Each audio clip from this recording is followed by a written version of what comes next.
ஜோதிட சிகாமணி சூசா சுப்பிரமணியன், சென்னை.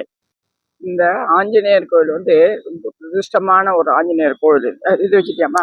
பிரதிஷ்டமான ஆஞ்சநேயர் கோயில். மொத்தம் வந்து 3 நட்சத்திரம், 27 நட்சத்திரங்கள்ல 3 நட்சத்திரங்கள் விசேஷமான நட்சத்திரங்கள். அதுல ஒண்ணு மூலா நட்சத்திரம். இது வந்து ஆஞ்சநேயர் உகந்தது. அடுத்தது திருவாதிரை, நடராஜரை உகந்தது திருவாதிரை நட்சத்திரம். திருவோணம், இது வந்து பெருமாளுக்கு உகந்த நட்சத்திரம். இந்த மூலா நட்சத்திரத்தை பிறந்தவாழ்கிட்ட என்ன ஒரு பெரிய ஒரு அதிசயம் கட்டுனா, அவ சகல விதமான இதுலயும் வல்லவர்களாக இருப்பார். ஆஞ்சநேயர் மாதிரியே மூலா நட்சத்திரத்துக்காரங்க சில பேர் சொல்லுவாங்க, மூலா நட்சத்திரமா கல்யாணம் ஆகாதம்பாங்க. அதெல்லாம் தப்பு. மூலா நட்சத்திரக்காரங்க வந்து ரொம்ப அறிவாளியாகவும் அதிர்ஷ்டசாலியாகவும் இருப்பாங்க என்பதை சிறிது கூட அர்த்தம் கிடையாது. இந்த ஆஞ்சநேயர் கோயில் ஒரு 10-15 ஆண்டு காலமாக தான் இருக்குது. திடீர்னு ஏற்பட்ட ஆஞ்சநேயர் கோயில் தான் இது. இது வந்து ஒரு ஏரியிலேருந்து கிடைச்சி அதை கொண்டு வந்து வச்சு இவங்க பிரதிஷ்டை பண்ணி ரொம்ப சிறப்புமா பண்ணிட்டு இருக்காங்க. அயப்பாக்கம் ஏரியிலேருந்து கிடைச்ச ஆஞ்சநேயர் இது.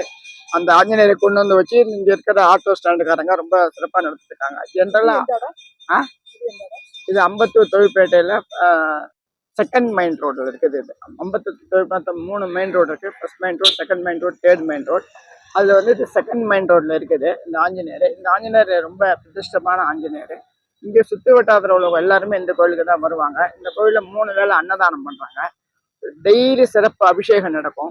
சனிக்கிழமை தோறும் சிறப்பு அபிஷேகம், மூலா நட்சத்திர சிறப்பு அபிஷேகம், அமாவாசைக்கு சிறப்பு அபிஷேகம், கிருஷ்ண ஜெயந்தி, அனுமன் ஜெயந்தி அவ்வளவு சிறப்பாக கொண்டாடப்பட்டு ஒரு 1000 பேருக்கு அன்னதானம் போடுறாங்க.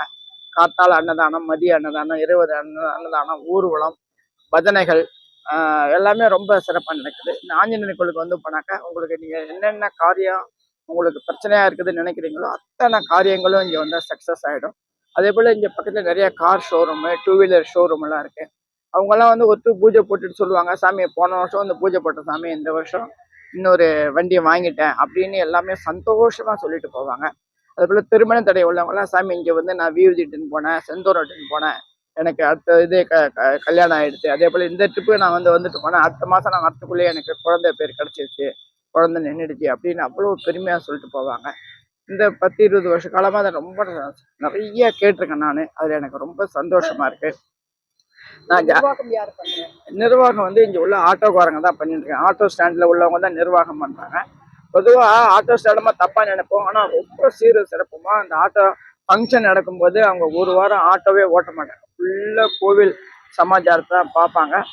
ரொம்ப இன்வால்மெண்டாகவும் ரொம்ப ஒரு தாத்பரியமாகவும் ரொம்ப சந்தோஷமாகவும் பண்றாங்க. கடமையேன்னு பண்ணாம ரொம்ப எடுத்து பண்ணி இன்வால்மெண்டா எடுத்து பண்றாங்க.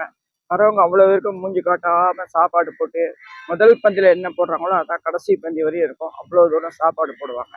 அதனால எப்பாவது ஒரு வாழ்க்கையில இந்த கோயிலுக்கு நீங்க வந்து போனீங்கன்னா உங்களுக்கு சகல சௌபாகியம் கொஞ்சம் கூட அச்சம் கிடையாது.